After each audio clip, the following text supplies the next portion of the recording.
कधीच नाही चुकणार तुमचे फेवरेट टीव्ही शोज झी5 सोबत, तेही एकदम फ्री। उमा, तुझ्या नवऱ्याचा वागणं काय मका पटलेला नाही हा? होय द्यायचे, पण तुम्ही तुमच्या लेकाक समजावून सांगू शकला असतास ना। तास तर जरी मी आवस असलंय ना तरी घरातलं करतो पुरुष हा तो हा। विषय संपलो असं म्हटल्यान की पुढे कोणी काय बोलायची सोय असा काय हा? ते तर गावात पण त्याच्या शब्दात जास्त वजन असा नाही म्हणान गपरवलंय गो, पण त्याचा अर्थ असो नाही की त्या नावशीच्या शब्दात कायच किंमत देऊची नाही। अहो नाही द्यायचे, असं काय नाही हा। तुमचं म्हणणं पटतं माका, लालीताईंचा चुकलाच हा, पण तुम्हीच कायम सांगतास ना की माफ करणारं काय मोठं असतं म्हणून। या बघ, या तुझ्या साखरेत घोळवलेला बोलणा ना मका कळता, पण त्याचं माझ्यावर काही एक परिणाम होचो नाही। जो चुकलो ना त्याका शिक्षा होऊकच होई। पण कुठलीही चूक जन्माची नाती तोडण्या इतकी मोठी नसताना द्यायचे, आणि मी यांच्या शब्दाबाहेर नाही।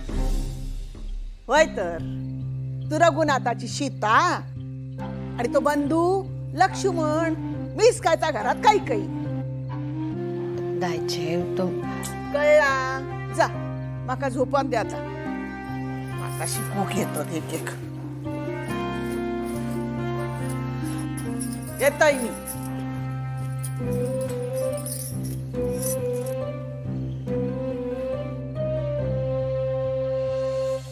आपल्याला वाटतं आपण एखाद्याला एकदम बरोबर ओळखलंय, पण तसं नसतं।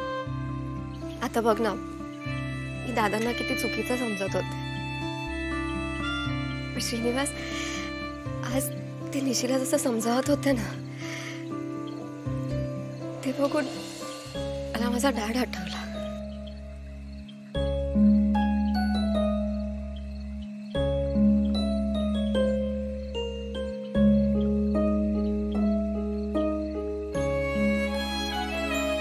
मी असं कुठेतरी वाचलंय की सगळेच वडील आपल्या मुलींच्या बाबतीत जरा जरा हळवे असतात। त्यात आमचा राधा मामा म्हणजे तो शहाळ आहे।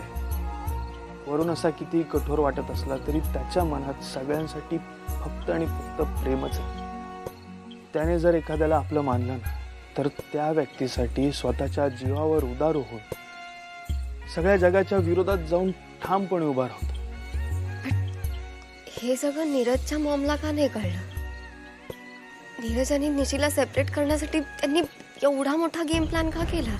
जी व्यक्ती जिंकण्यासाठी स्वतःच्या मुलाच्या जीवाशी खेळू शकते तिच्याकडनं काय अपेक्षा ठेवणार? पण या सगळ्यात नीरज आणि निशी एकमेकांसाठी कायमचे दुरावले। आय होप आज ना उद्या नीरजच्या मॉमला त्यांची चूक समजेल। नाही, मी असं शांतपणे बसून नाही राहू शकत। नीरज आणि निशीला एकत्र आणावं लागेल, ते आपल्याला आणायलाच हवं, आणि त्यासाठी नीरजच्या आईचा खरा चेहरा नीरजला दाखवावा लागेल। झी5 ॲप डाउनलोड करा आणि पहा सर्व एपिसोड्स एकदम फ्री।